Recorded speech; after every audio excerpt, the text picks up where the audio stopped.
मोना की शादी उसकी बिना मर्जी के एक सीधे साधे लड़के मोहन से हो जाती है। मोहन के घर में उसकी मां के अलावा और कोई नहीं था। दहेज में मोहन को बहुत सारा सामान और पैसे भी मिले थे, लेकिन मोना किसी और लड़के से बेहद प्यार करती थी। अब मोना की शादी बिना मर्जी के तो हो ही गई थी और अब वह अपने ससुराल आ गई थी। तभी सुहाग रात के वक्त मोहन दूध लेकर कमरे में आता है और मोना यानी अपनी पत्नी के पास बैठ जाता है। तभी उसकी पत्नी गुस्से से अपने पति से कहती है, क्या तुम मुझे अकेला छोड़ सकते हो? उसकी ये बात सुनकर उसका पति बहुत दुखी होता है, लेकिन फिर भी वह खुशी खुशी ये कहता है, नहीं तुम आर्व करो, मैं तो सिर्फ तुम्हारे लिए दूध लेकर आया था। यह कहकर वह कमरे से बाहर चला जाता है। मोना मन मारकर ही रह जाती है, क्योंकि मोना चाहती थी कि उसने झगड़ा क्यों नहीं किया ताकि वो उस गवार से तलाक ले सके। अब मोना को ससुराल में 3-4 दिन हो गए थे, मगर वो तो बस पूरा दिन फोन पर बॉयफ्रेंड से बात करती थी और उधर मोहन की मां बिना शिकायत करें दिन भर घर का सारा काम करती थी। वह सबके लिए खाना भी खुद ही बनाती थी। फिर भी उसकी मां के चेहरे पर हर वक्त मुस्कुराहट ही रहती थी। मोहन एक कंपनी में छोटी सी नौकरी करता था। वह बेहद ही ईमानदार और मेहनती था। सुबह अपने काम पर जाता और शाम को थका हारा घर आता, मगर उसकी पत्नी उसे एक गिलास पानी भी नहीं पूछती थी। अब मोहन और मोना की शादी को करीब 1 महीना हो गया था, मगर अब तक वह दोनों एक साथ कभी नहीं सोए थे। वैसे मोहन बहुत ही शांत स्वभाव का था, इसलिए वह अपनी पत्नी को कुछ भी नहीं कहता था। फिर भी वह अपनी पत्नी को खुद ही खाना डालकर देता था, मगर उसकी पत्नी उसके साथ बैठकर खाना कभी भी नहीं खाती थी। वह अपना खाना अपने कमरे में अलग बैठकर खाती थी। मोना को दहेज में एक स्कूटी भी मिली थी। मोहन जैसे ही अपने काम पर निकल जाता, उसके आधे घंटे के बाद ही मोना भी अपनी स्कूटी लेकर अपने बॉयफ्रेंड से मिलने चली जाती थी और मोहन के आने से पहले ही वो अपने ससुराल वापस आ जाती थी। एक दिन मोहन की काम की छुट्टी थी और वह घर पर ही था, तो मोना ने अच्छे भले खाने को भी गंदा कह के अपनी सासू मां को उल्टा सीधा कहकर खाने को बाहर फेंक दिया। ये सब देखकर मोहन को बहुत ही गुस्सा आता है और वह गुस्से गुस्से में अपनी पत्नी पर हाथ उठा देता है, मगर उसकी मां फिर भी अपने बेटे को ही डांटती है। इधर मोना को झगड़े का एक बहाना ही चाहिए था, जो कि उसे मिल गया था। तभी वो बिना बोले अपनी स्कूटी लेकर अपने बॉयफ्रेंड के पास चली जाती है और अपने बॉयफ्रेंड के पास जाकर कहती है कि अब एक पल भी मुझे उस घर में नहीं रहना, आज उस गवार ने मुझ पर हाथ उठाकर अच्छा नहीं किया। तभी उसका बॉयफ्रेंड कहता है, अरे तुमसे तो मैं कब से कहता हूं कि तुम भाग चलो मेरे साथ कहीं दूर, मगर तुम हो कि आजकल ही करती रहती हो। तब मोना कहती है कि शादी के दिन मैं तुम्हारे पास आई थी तो तुम ही ने तो वापस घर लौटाया था मुझे। बॉयफ्रेंड ने कहा, खाली हाथ हम दोनों कहां तक भागेंगे, तुम ही बोलो, मैंने तुमसे कहा था कि कुछ पैसे और गहने साथ ले लो, और तुम हो कि खाली हाथ ही मेरे पास आ गई थी। आखिर दूर एक नई जगह में जिंदगी की शुरुआत करने के लिए पैसे तो चाहिए ना। और हाँ, एक बात, और जब भी मैं तुम्हारे पास आता हूं और तुम्हें छूना चाहता हूं, तभी तुम्हारे नखरे हो जाते हैं और बस यही कहती रहती हो कि ये प्यार प्रेम शादी के बाद ही होगा। तभी मोना गुस्सा होकर कहती है, हाँ शादी के बाद ही अच्छा होता है ये सब, और मैं तुम्हारी ही तो हूं। मैं आज भी एक कुंवारी लड़की हूं और शादी करके भी आज तक उस गंवार के साथ एक रात भी नहीं सोई। क्योंकि मैंने तुमसे ही प्यार किया है और अब मैं चाहती हूं कि तुम मुझसे शादी करके मेरी मांग में अपने हाथ से सिंदूर भर दो, फिर मैं पूरी ही तुम्हारी हो जाऊंगी और फिर तुम मुझे अपनी मर्जी से दिन रात प्यार कर सकते हो। तब उसका बॉयफ्रेंड कहता है, तो ठीक है, मैं तुमसे शादी कर लूंगा, मगर तुम कम से कम 5 लाख रुपयों का कल शाम तक इंतजाम कर लेना। मैं तुम्हें एक होटल का पता दे रहा हूं, तुम उस होटल में रात को 10 o'clock बजे तक पहुंच जाना। मोना कहती है, उस गंवार के पास कहां होगा पैसा, बल्कि मेरे पापा ने उसे दहेज में 3 लाख रुपए और मुझे कुछ सोने के गहने दिए थे। गहने तो मेरे पास है, मगर सारे पैसे उस गवार ने अलमारी में लॉक कर रखे हैं। मगर मैं जैसे तैसे अलमारी की चाबी लेकर सारे पैसे निकालकर तुम्हारे पास हमेशा हमेशा के लिए आ जाऊंगी। ये कहकर मोना अपने ससुराल चली जाती है। मोना ससुराल पहुंचकर अपने पति और सास से लड़ाई करती है और वो उन पर खूब चिल्लाती है, मगर अफसोस वो अकेली ही चिल्लाती रहती है। उसका पति और उसकी सास बिल्कुल शांत रहते हैं। तभी मोना अपने कमरे में चली जाती है और अचानक उसके बॉयफ्रेंड का फोन पर मैसेज आता है कि कब आ रही हो पैसे लेकर।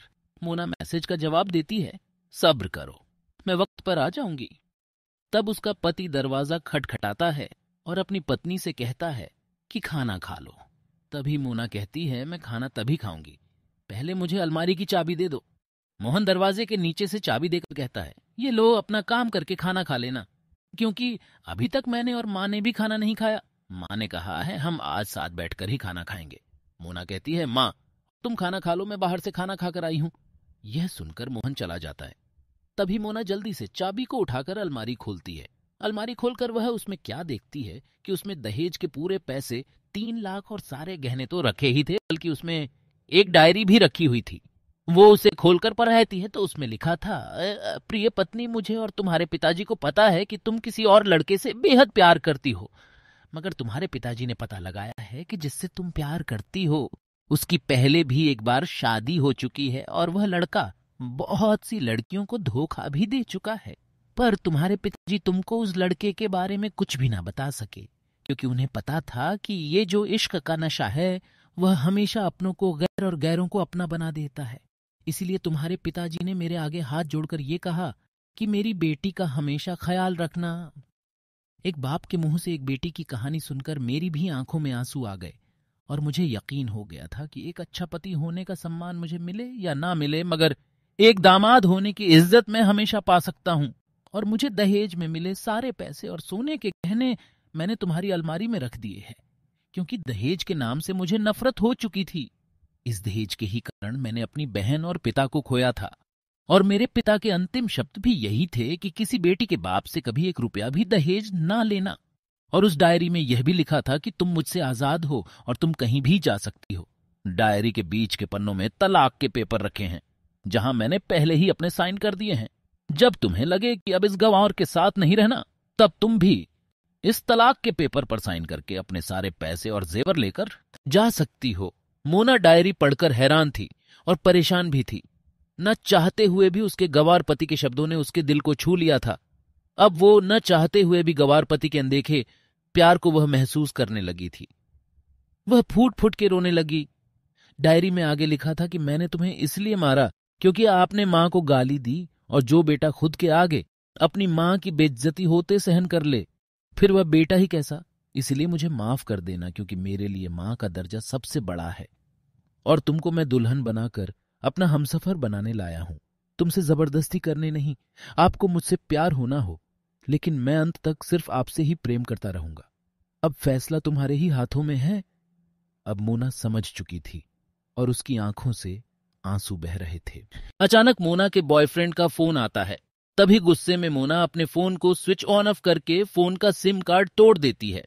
अब उसे सब समझ आ गया था कि जिससे वह बेहद प्यार करती थी उसे तो सिर्फ पैसों से ही प्यार था, और सच्चा प्यार करने वाला तो मेरा पति ही था, जिसने सिर्फ मेरे पापा की इज्जत रखने के लिए ही मुझसे शादी कर ली, और उसे मेरा एक बॉयफ्रेंड है पता होने के बाद भी मुझसे इतना प्यार किया।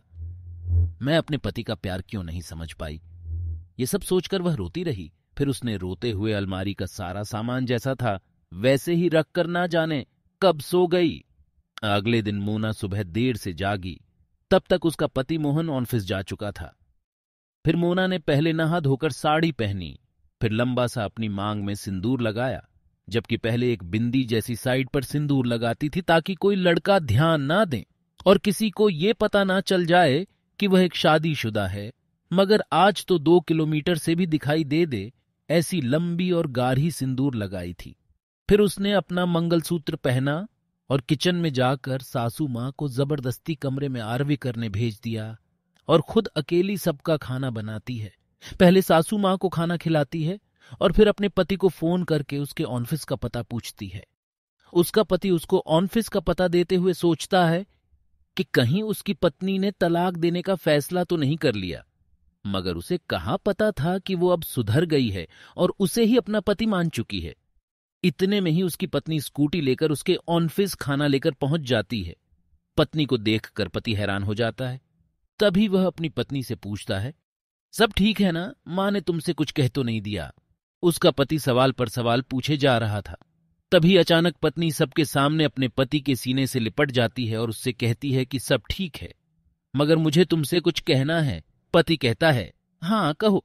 तब पत्नी सबके सामने कहती है, आई लव यू मेरे प्यारे पति, I love you for ever. यह सुनकर ऑफिस के सभी लोग हैरान होकर खड़े हो जाते हैं और जोर जोर से तालियां बजाने लगते हैं। तब पत्नी सबके सामने अपने पति का हाथ पकड़ के कहती है कि अब 1 महीने तक मेरे पतिदेव ऑफिस में दिखाई नहीं देंगे। ऑफिस के सभी लोग पूछते हैं, क्यों? तब मोहन की पत्नी कहती है, क्योंकि हम दोनों लंबी छुट्टी पर जा रहे हैं। पति पत्नी से कहता है, तुम्हें क्या हो गया? तभी पत्नी पति से कहती है, मुझे तुमसे सच्चा प्यार हो गया। ये कहकर वह उसके सीने से दोबारा इस तरह लिपट जाती है जहां से वो अपने गंवार पति से कभी भी जुदा ना हो पाए।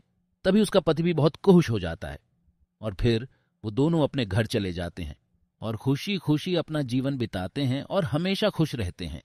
तो मेरे प्यारे साथियों, प्यार हमेशा उससे करना चाहिए जो आपसे प्यार करता हो और साथ ही आपकी और आपके परिवार की इज्जत भी करता हो। पैसों से प्यार करने वाला इंसान कभी आपसे प्यार नहीं कर सकता, उसको सिर्फ आपके पैसों से प्यार होता है।